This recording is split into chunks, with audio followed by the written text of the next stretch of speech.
오늘은 저희가 호남에서 더불어민주당이 참패한 원인을 들어보기 위해서 19대 현역 의원이고요. 전주병에서 이번에 재선에 도전했던 그러나 고배를 마신 김성주 의원을 초대했습니다. 안녕하십니까? 예, 안녕하세요. 어려운 걸음 해주셔서 고맙습니다. 예, 낙선한 사람 불러줘서 고맙습니다. 며칠 지났지 않습니까? 지금 이제 예. 5일째인데요. 어떻게 지내셨습니까? 그동안에? 뭐 여의도 속담에 원숭이는 나무에서 떨어져도 원숭인데 정치인은 떨어지면 사람도 아니라고 하는데 딱 그 심정입니다. 예. 뭐가 제일 힘드신가요? 지금은요. 현실적으로 예. 그러니까 저희는 이제 일을 하는 사람들이잖아요. 근데 이제 갑자기 그 일을 못하게 된 상황에서 앞으로 제가 갖고 있는 이상과 열정을 어떻게 현실 속에서 풀어나갈 건가가 가장 큰 막막한 고민입니다. 예. 그럼 이제 어떻게 하실 겁니까 앞으로? 우선 이제 일상으로 평범한 시민으로 돌아와야죠. 이제 국회의원으로서 할 수 있는 일은 못한다 하더라도 예. 일반 시민으로서 또 당원으로서 할 수 있는 일들이 있을 테니까 그걸 이제 시민들과 같이 찾아 나가야 될 그런 단계로 보입니다. 예. 그 지역이 워낙 초접전이었지 않습니까? 예. 더민주 후보치고는 호남에서 제일 선전한 분 중에 하나고요. 어떠셨습니까? 될 거라고 생각하셨습니까? 아니면 선거 직전까지? 저희가 뭐 지난 4년 동안에 아주 열심히 활동했고요. 지역 기반도 탄탄했고 각종 여론조사에서 앞섰기 때문에 선거 중반까지는 안정적으로 앞섰기 때문에 당연히 재선할 거라고 기대했었고요. 사실은 오늘 이 상황에 대해서 아직까지도 잘 현실적으로 받아들이기 어려운 면도 좀 있습니다. 예. 낙선하고서 이제 인사를 다니시니까 지역 유권자들, 주민들께서 무슨 말씀들 많이 하시던가요? 일단 지지했던 분은 보자마자 눈물을 글썽거리는 거죠. 예. 근데 저도 같이 보면 울 것 같으니까 그 시선을 피하고 그냥 고개를 숙여서 악수하고 오히려 제가 이제 위로를 해드리 너무 걱정 마십시오. 저는 다시 일어납니다라고 하게 되고 이제 또 지지를 안 한 분들은 만나면 미안하잖아요. 눈은 못 맞추는 거죠. 그래서 그런 게 사람들 만나기 사실 좀 괴롭습니다. 예. 정동영 이번에 당선인하고는 뭐 원래 선후배 사이이시고 지역에서 오랫동안 만나보셨습니까? 끝나고? 만나지 못했고 전화만 한번 통화했습니다. 예. 예. 무슨 얘기들 나누셨습니까? 전화가 한번 오셨더라고요. 예. 그래서 뭐 언제 한번 보자 그런 정도 얘기만 나눴습니다. 예. 다음에 또 만나시게 되려나요? 자주 만나지 않겠습니까? 아무래도. 아니요, 선거 때요. 선거 때? 예. 모르겠습니다. 서로 별로 원치 않을 것 같은데요. 저희가 호남 민심 들어보기 위해서 오늘 모셨단 말입니다. 호남 민심이 그 지역에서는 그래도 좀 덜 더민주에 대한 그 반감이 덜 표출된 편인데 선거 치르시면서 더민주에 대해서 호남 그 유권자들이 어떤 생각을 가지고 있고 뭐 때문에 화가 났다고 느끼셨습니까? 그리고 이제 광주 전남과 좀 전북은 약간 좀 달랐습니다. 광주 전남이 아주 세게 그 반민주당 정서가 강해서 의원들이 대부분 탈당했지만 전라북도는 전체 11명 중 9명이 당에 잔류할 정도로 그래도 민주당에 대한 강한 비토가 상당히 적었고 선거 도중에도 저희가 국민의 당에 바람이 분다고 별로 느끼지 않았어요. 한 사흘 전까지만 해도.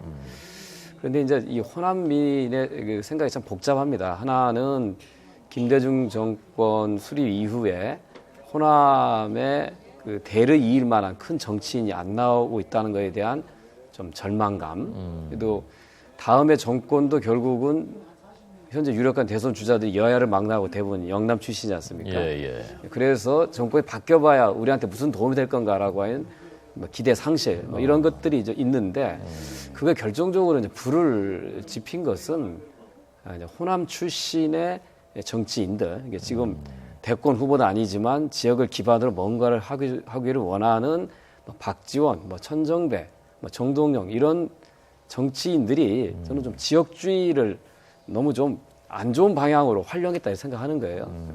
그런 것들이 결국은 호남민들은 그런 좀 답답한 심정이 있는 데다가 그럼 호남의 자존심을 회복하는 그런 정치인들의 언사에 반응을 보이면서 국민의당 지지로 나타났다 저는 봅니다. 거기에 대해서 그 김 의원님께서는 뭐라고 어떤 그 대응하시는 논리가 있었을 거다, 설득하는 부분이 있었을 것 아닙니까? 전통적으로 정권 교체할 때 호남이 항상 그 선두와 중심이었다. 김대중 정부 때도 마찬가지고 노무현 정부 때도 마찬가지인데 이번에 호남이 제1야당인 민주당을 선택하지 않고 제3당인 국민의당을 선택하면 그거는 지역당으로 후퇴하는 것이고 전체적으로 전국적으로 보면 정치적인 주도권을 갖기보다는 정치적으로 고립된 섬이 될 가능성이 많다. 절대로 호남의 자민련에 대해서는 안 된다라는 얘기를 호소했습니다만 예. 그다지 별로 그렇게 호소력이 있지는 않았던 것 같습니다. 뭐 별 반응이 없던가요, 주민들께서? 그게 이성적으로 맞다고 생각하는데요. 감성적으로는 어쨌든 간에 호남을 강조하는 정치 세력과 정당에 지지를 해야지 그나마 호남의 이익을 지킬 수 있을 거라고 하는 그런 좀 약간의 저는 솔직히 말씀드리면 그 착각이라고 보는데요. 그런 게 있었다고 네, 판단합니다. 김 의원님 지방의원부터 계속 지역에서 계셨으니까 언제부터 그 호남 유권자들께서 언제부터 그 더민주 쪽에 이렇게 마음을 좀 돌리고 화가 나고 그게 언제부터 시작된 거라고 보십니까? 사실 이제 지난 몇십 년 동안에 호남에서는 이제 민주당이 여당 역할을 해왔었죠. 뭐 도지사, 시장, 군수, 뭐 국회의원, 도의원, 시의원이 다 호남 같은 당이니까 그런 거에 대한 좀 염증이라고 그럴까요? 거부감이 좀 강했던 거죠. 이번 총선에서 전국적으로는 새누리당에 대한 심판 분위기가 있었지만 호남은 그보다는 민주당에 대한 심판 분위기가 더 강했다 이렇게 보이는데 아까 말씀드린 것처럼 10년 집권 민주정부 10년 집권을 통해서도 그다지 호남인들의 상황이 나아지지 않았다고 하는 그런 판단과 오래된 그 집권 세력에 대한 거부감 이런 것들이 맞물리면서 민주당이 참패하고 국민의당이 승리한 그런 결과가 있었다고 보는 겁니다. 예. 두 분 궁금하신 거 많죠? 오늘 낙선하셨으니까 여행도 갔다 오시고 마음도 추스시면서 새로운 정치를 새롭게 만들어 나가시길 이제 바라고요. 저는 그런 게 궁금합니다. 지금 더불어민주당에서 많은 논쟁이 있지만은 향후에 이제 앞으로 더불어민주당이 돌아선 호남 민심을 되찾아온다. 호남 민심에게 호응하기 위해서는 어떠한 일들을 해야 될지 한번 직접 겪으셨으니까. 네. 이번에 이제 총선이 끝나고 난 다음에 여론조사가 정당 지지도 발표했더라고요. 민주당이 급히 올라가고 국민의당 약간 떨어졌는데요. 호남 대중들은 정권 교체에 대한 열망이 강한 거죠. 그러면 영남 보수가 주도하는 거로부터 뭔가 좀 소외를 좀 벗어나서 나아지지 않을까 기대를 하는 건데 기존의 민주당 갖고는 어렵다고 판단하는 거잖아요. 총선과 대선에서 보궐선거 계속 연전연패하고 하다 보니까 새로운 가능성을 찾기를 원한 거고 그게 이제 안철수 국민의당이었다고 보는 거예요. 근데 이번 선거를 보니까 이게 우리만 빼놓고 수도권이나 심지어 부산과 대구에서도 당선이 됐네? 그러면 기대할 수도 있지 않을까라는 그런 게 생긴 것 같아요. 그러니까 지금 현재 민주당이 호남에 돌아서 민심을 더 회복하려고 하면 집권 가능하다라고 하는 믿음을 확실히 줘야 된다는 거죠. 그리고 집권하면 호남의 이익을 확실하게 지켜주겠다. 대변하겠다고 하는 신뢰를 주는 것도 굉장히 필요하다고 봅니다. 그런데 그 속에서 실제로 호남 사람들은 친노 패권주의에 대한 반감도 굉장히 강하지 않습니까? 반친노 성향도 강하고 이런 부분들이 사실상 호남 민심을 더불어민주당에서 떠나게 했던 상당히 중요한 요인 중에 하나가 아니었나요? 근데 그게 사실 저는 좀 네. 미스터리한데요. 정말 호남 사람들이 친노를 싫어하나? 그러면은 노무현을 90% 지지할 리가 없고 노무현 대통령이 돌아가셨을 때 노무현에 대한 애도 슬픔을 가장 많이 했을 수도 없거든요. 지금도 노무현 대통령에 대한 애정이 가장 많은 게 오히려 호남이지 않습니까? 근데 그게 이제 친노라는 말과 패권주의라는 말이 결합이 되면서 뭔가 좀 정치적인 기득권화하는 이런 게 있는 것 같아요. 근데 그건 저는 어떤 면에서 보면 야당을 분열시키기 위한 상대방에서 만들어내는 하나의 이데올로기고 이게 이제 종편 같은 언론을 통해서 확산이 되고 민주당 내에 호남 세력들이 그거 정치적으로 이용하면서 증폭됐다고 보는 거예요. 실제로 친노 패권주의로 물어보면 실체가 없어요. 그러니까 문재인이 와서는 안 된다고 반대하는 어르신들한테 왜 문재인이 오면 안 되냐고 하면 이유는 없어요. 아니 오면 안 될 것 같다는 거예요. 그래서 그거는 좀 더 과학적으로 좀 들여다볼 필요가 있다. 저는 그렇게 생각합니다. 방금 그 말씀 중에 이제 문재인 전 대표 말씀하셨는데 결국 지금 뭐 구체적인 분에 거론을 해야 되기 때문에 좀 예민합니다만 뜨거운 감자가 될 수밖에 없을 것 같은데 문재인 전 대표가 이제 광주에 가서 호남이 어떤 지지를 철회하면 뭐 정계 은퇴, 대선 불출마 이런 선언적인 말씀하셨습니다. 근데 결과적으로 이제 선거 자체만 놓고 본다면은 뭐 호남에서 어떤 여론의 어떤 반전을 이루지 못했다 이렇게밖에 볼 수가 없을 텐데 그럼에도 불구하고 뭐 오늘 발표된 언론 여론조사에서도 이제 대권 후보 지지자 후보 중에 1위를 달렸단 말입니다. 그리고 문재인 전 대표가 지금 상황에서 어떤 이런 문제들 어떻게 풀어야 한다고 보시는지 아니면 호남 민심을 재확인할 수 있는 어떤 수단들이 있다고 보시는지 좀 그게 좀 궁금한데요. 그러니까 제가 이제 선거 중에 상대 후보한테 들었던 질문이 방송 토론 중에 문재인 대표가 대선 출마를 포기해야 되는 거 아니냐라고 질문을 받았어요. 그래서 제가 그랬어요. 특정 후보가 나오고 마는 거에 대해서 어떻게 우리가 딴 사람 대답할 수 있는 거예요. 그럼 본인의 선택의 문제다 이렇게 얘기했는데 좀 문재인 전 대표가 광주에 가서 호남이 지지하지 않으면 포기하겠다고 한 얘기는 그건 당연한 거죠. 호남의 지지 없이는 야당이 정권 교체할 가능성이 제로거든요. 그런 면에서 선언적 의미라고 보는데 저는 좀 문재인 대표가 좀 더 좀 호남에 와서 좀 스킨십을 많이 했으면 좋겠어요. 시장도 가고 사람들도 만나고 이렇게 하든 지금 와서 잠깐 들려서 선언하는 정도 갖고는 안 된다고 보는 거죠. 과연 문재인이 호남의 친구냐, 호남의 이익을 대변해 주냐는 거에 대해서 믿지는 못하는 거잖아요. 한 번씩 와서 사과하고 절하고 이런 것 갖고는 안 되고 수시로 와서 난 그렇지 않다. 내가 참여정부에 있을 때 절대 호남을 홀대한 적이 없다. 또 내가 앞으로 대통령이 된다면 호남의 이익을 지키겠다고 하는 그런 좀 일상적 활동이 있어야 한다 보는 거예요. 그거는 이제 문재인 후보가 대선 후보가 되든 안 되든 떠나서 모든 후보들이 그냥 잠깐 광주에 들려서 절하고 가는 정도가 아니고 지역 구석구석을 누비고 다녀야 된다라고 제가 생각하고 특히 전라북도를 많이 왔으면 좋겠습니다. 네. 어떻습니까?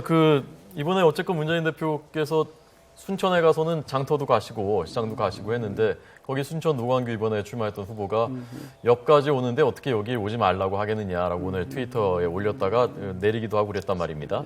실제로 문재인 대표가 호남을 다녀간 다음에 민심이 어땠습니까? 지지율이 더 올랐습니까? 김 후보님에 대한 지지율이 올랐습니까? 아니면 악영향 미쳤습니까? 실제로 조사를 하진 않아서 알 수는 없습니다만 예를 들어서 저희 지역에도 문재인 대표 오는 거에 대해서 반대하는 의견이 많았습니다. 그럼에도 이거를 그러면 오지 말라고 해야 되느냐 고민이 있었는데 저는 정면 돌파하는 게 좋겠다. 문재인 대표를 싫어하는 유권자도 있겠지만 좋아하는 유권자도 있기 마련인 거니까 좋아하는 유권자를 위해서 오려고 하는 거를 막아서는 안 된다라는 게 이제 전주 새 후보들의 생각이었고요. 예. 저는 긍정적인 영향도 있었을 거라고 보고요. 또 부정적인 영향도 있었을 거라고 봅니다. 저희가 마지막 날 유세 때는 수백 명이 자발적으로 모였어요. 저희가 무슨 선거운동을 동원한 게 아니고 마지막 송천동 유세 때 제가 1시간, 2시간 동안 그분들이랑 지역을 다니면서 유세를 했는데 아주 열광적이었습니다. 예. 그러니까 그런 면에서 보면 문재인 후보가 온 게 도움이 되었겠죠. 근데 이제 제 주변에 저를 지지하는 많은 어르신들은 문재인 후보가 와가지고 손해를 봤다. 그거 왜 그랬냐고 저한테 이렇게 좀 항변하는 예. 그런 모습도 있습니다. 예. 그러니까 지금 의원님 말씀을 들으면은 저희가 정확히 이해한 건지 모르겠습니다만은 친노 패권주의는 실체가 없는 건데 일부 사람들이 호남 일부 정치인들하고 종편하고 등등해서 여론 조작을 해서 거기에 호남 어르신들이 실체는 없는데 거기에 지금 좀 휩쓸린 것 같다. 그렇게 저는 그렇게 보시는 판단합니다. 예. 그렇게 보시는 예, 거예요. 왜냐하면 제가 예. 친노도 아니고 비노도 아닌 비교적 중간적인 입장에 있는 그 사람으로 분류되는 대표적인 의원이거든요. 예, 예. 그래서 저는 소위 친노라고 얘기한 사람들하고 같이 일하고 소위 비노라고 얘기한 사람하고 같이 일하고 그러는데 아무 일하는데 아무 문제가 없습니다. 제가 보건복지회 간사를 할 때는 박영선 대표가 였었고 제가 정책위 수석 부의장 할 때는 최재천 정책위 의장이 저를 지명한 거거든요. 근데 예. 그분들은 다 비주류잖아요. 근데 저는 넓은 의미에서 주류로 불려고 범친노라고 분류한대요. 근데 제 의식 속에서는 친노니 비노니 주류 비주류 의식이 없거든요. 그냥 저희들은 국민들을 위해서 일하는 거죠. 네. 그런 면에서 친노 패권주의라고 하는 것은 좀 만들어낸 허상 이데올로기 아닌가. 저는 그렇게 판단한다는 네, 알겠습니다. 혹시 마지막으로 한 가지 더 궁금하신 거 있으면 마지막으로 한 가지만 더. 어떻게 생각하세요? 그러니까 상당히 선전하셨고 지역에 기반도 가지셨었는데 사실상 바람이 좀 분 거 아닙니까? 상당히 불었겠죠. 그런 부분에 대한 선거 결과에 대해서는 본인은 어떻게 생각하십니까? 이게 국회의원 선거가 바람이 불어서 많이 낙선되고 막 그런 경우도 많은데. 예. 안타깝죠. 사실은 예상하지 못했습니다. 저희가 수개월 동안 쭉 과학적으로 여론조사하면서 분석을 했을 때 뭐 적게는 5% 내지 10% 정도 안정적으로 앞섰고요. 막판에는 결국은 새누리 더민주의 1대1 구도가 형성이 되면 부동층은 더민주로 쏠릴 것이라고 예측을 했었는데 전국적으로는 그렇게 갔는데 호남에서는 거꾸로 국민의당 간 거거든요. 저희 지역도 정당 그 지지율 차이가 10%가 넘습니다. 근데 실제 득표는 1% 차이니까 뭐 방어를 하긴 한 건데 방어력이 좀 더 뭐 부족한 거죠. 뭐 그것도 유권자의 선택이니까 농부가 뭐 밭을 탓할 수 없듯이 뭐 받아들일 수밖에 없는 예, 그런 알겠습니다. 상황입니다. 오늘 더민주의 김성주 의원에게 들었습니다. 어려운 걸음 해주셔서 고맙습니다. 잘 들었습니다. 예, 고맙습니다.